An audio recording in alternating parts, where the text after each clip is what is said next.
पवारांच्या राष्ट्रवादीचे आमदार राजू खरेंना त्यांच्या मतदारसंघात विकास करण्यासाठी सर्वतोपरी मदत करण्यात गोगावले यांच्या या वक्तव्यामुळे अजित पवारांच्या राष्ट्रवादीत आणि शिंदेंच्या सेनेत वाद निर्माण होण्याची शक्यता।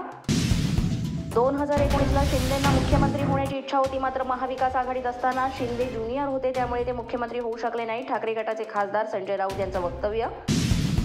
संजय राऊतांना 5 वर्षांनी हे का आठवलं, तेव्हा का बोलले नाहीत मंत्री शंभूराज देसाई यांचा संजय राऊतांना सवाल। एकनाथ शिंदे यांना मुख्यमंत्री करण्यास शरद पवार आणि अजित पवारांनी विरोध केल्याचं संजय राऊत यांचं वक्तव्य। उद्धव ठाकरेंना मुख्यमंत्री करण्यासाठी संजय राऊत यांचा स्वतः विरोध होता, ते स्वतः मुख्यमंत्री होण्याचं स्वप्न बघत होते। नितेश राणे यांची राऊतांवर टीका।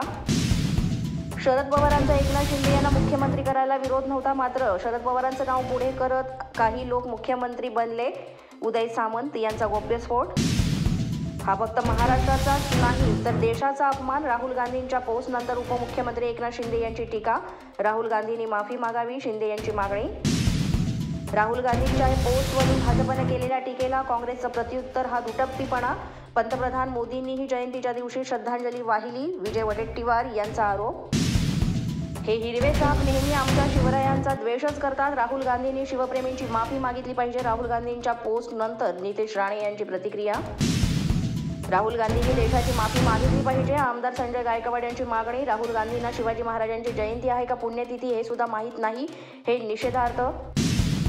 राहुल गांधींसारख्या विद्वान नेत्याला शिवाजी महाराजांच्या बाबतीत कितपत माहिती हे समोर, त्यामुळेच जनतेनं निवडणुकीत काँग्रेसला श्रद्धांजली वाहिली, खासदार धैर्यशील मानेंची टीका। अशाच नवनवीन व्हिडिओसाठी पोलीस माझा न्यूजचं YouTube चॅनल सबस्क्राईब करा, तसंच आमचं फेसबुक, इंस्टाग्राम आणि ट्विटर अकाउंट फॉलो करा। अधिक माहितीसाठी आमच्या www.polismazhanews.com या वेबसाईटला भेट द्या। पाहत रहा पोलीस माझा न्यूज।